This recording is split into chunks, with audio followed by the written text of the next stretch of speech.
एक नौजवान फकीर किसी दौलतमंद शख्स के दरवाजे पर जाकर भीख मांगने लगा। उस दौलतमंद की बीवी ने जब फकीर को खैरात देनी चाहिए तो वो दौलतमंद शख्स ऊपर बालकनी में खड़ा देख रहा था। उसने बीवी से कहा, खबरदार, ये फकीर हट्टा कट्टा नौजवान है और इसके हाथ पांव भी सलामत हैं। ये खुद कमा कर खा सकता है, इसे भीख नहीं देनी। बीवी ने जब इस फकीर की हालत देखी तो उसे फकीर के ऊपर बड़ा तरस आ रहा था और वो अपने शौहर से छुपकर फकीर को खैरात देने लगी तो शौहर ने पीछे से आकर देख लिया और गुस्से से कहने लगा, ऐ नाफरमान औरत, मैंने जब तुम्हें मना किया था कि इस फकीर को खैरात नहीं देनी, तुमने फिर भी इसे खैरात दे डाली। मेरे घर से दफा हो जाओ, मैं तुम्हें 3 तलाकें देता हूँ। बेचारी औरत ने रोकर आसमान की तरफ देखा और कहने लगी, ऐ मेरे अल्लाह, तू देख रहा है ना, मैंने तो तेरे भूखे बंधे का पेट भरना चाहा था, उसका मुझे ये सिला मिला के खुद बेघर हो गई। वो फकीर सारा माजरा अपनी आंखों से देखकर बेचारा खामोश होकर वहां से चला गया और औरत वापस जाकर अपने बूढ़े बाप के कमजोर कंधों पर बोझ बन गई। वो कहते हैं ना कि मालिक कभी कभी अपने बंदों को बड़ी आजमाइश में डाल देता है। फिर इस औरत को कोई भी अपनाने को तैयार ना हुआ। बड़ी मुश्किल से वो जैसे तैसे करके अपना गुजारा चला रहे थे। कई साल गुजर गए मगर इस औरत का रिश्ता ही नहीं आ रहा था और फिर सालों के बाद जब अल्लाह राजी हुआ तो पहले रिश्ता आ ही नहीं रहा था और जब आया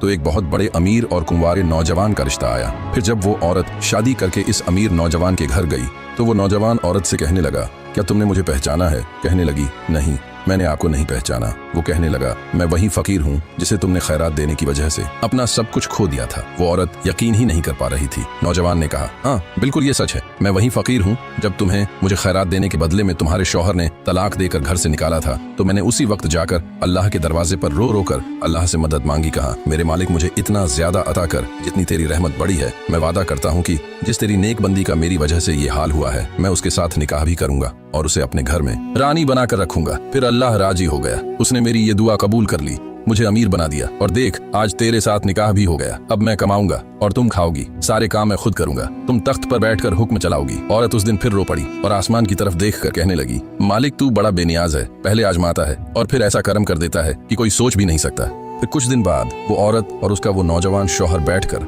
आपस में प्यार मोहब्बत की बातें कर रहे थे तो दरवाजे पर किसी फकीर ने आकर सदा लगाई तो शौहर कहने लगा, बाकी सारे काम मैं खुद करूंगा लेकिन फकीर को खैरात तुम अपने हाथों से दोगी। फिर जब वो औरत खैरात लेकर दरवाजे पर आई तो उसकी चीखें निकल गईं। शौहर भाग कर आया और कहने लगा, क्या हुआ? वो बताने लगी, ये वही मेरा पहला शौहर है जिसने मुझे एक फकीर को यानी तुम्हें खैरात देने से रोका था और तलाक देकर घर से निकाल दिया था। आज खुद फकीर बनकर दर दर भीख मांगता फिर रहा है। इस कहानी से हमें ये सबक मिलता है कि अल्लाह की लाठी बेआवाज है।